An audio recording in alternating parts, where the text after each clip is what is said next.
Your pelvic floor is collapsing, and the constant leakage or heaviness you feel isn't just aging, it is a muscle failure. And the third method? It involves a specific breathing technique that most fitness instructors completely overlook, yet it is the secret to unlocking true core stability. Grab a glass of water, find a quiet space, and let us get to work.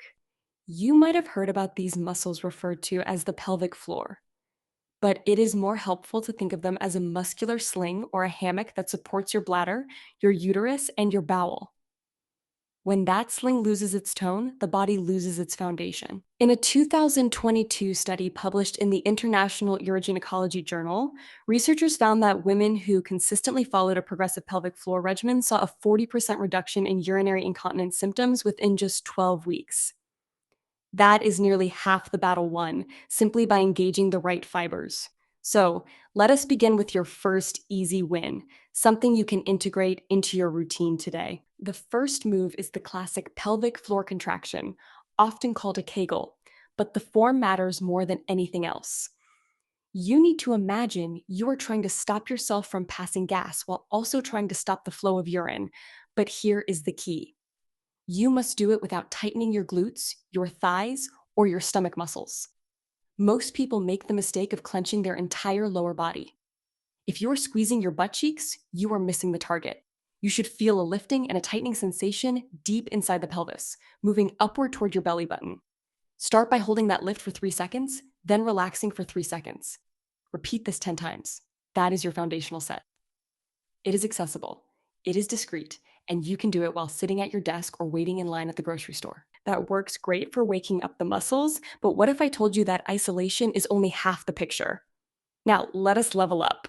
Point 2 is about functional integration. Many women train these muscles while lying down, but you do not live your life lying down. You live your life standing, walking, and lifting things. This is where the bridge lift comes in.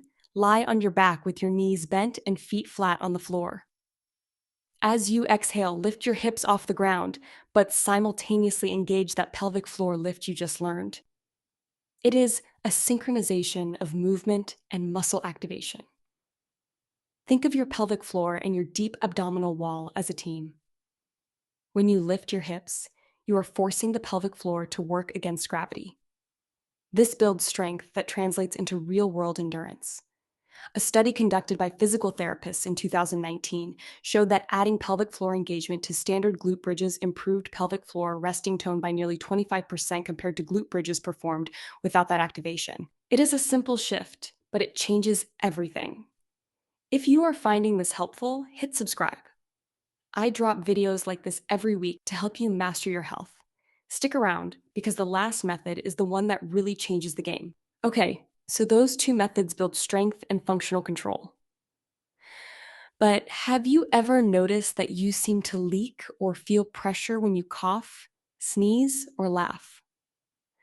That is called stress incontinence, and it happens because your pelvic floor failed to brace for the sudden pressure spike in your abdomen. Here is the third method, the one I have been saving for you. It is called the knack. The knack is a preemptive contraction. It is the ability to fire your pelvic floor muscles just milliseconds before you cough, sneeze, or lift something heavy. Most people wait until they are in the middle of the sneeze, but by then, the pressure has already won. You have to beat the pressure to the punch. Practice this by doing a quick, sharp, and strong contraction of the pelvic floor muscles right before you exhale or exert yourself. Imagine the muscle is a trapdoor that slams shut the moment you sense a sneeze coming.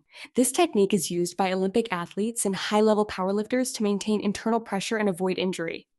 It is not just for fitness, it is for life. When you practice the knack, you are training your nervous system to respond automatically. You stop thinking about it, and your body just starts doing it. That one shift alone can provide more security and confidence than all the standard exercises combined. Let that sink in for a second.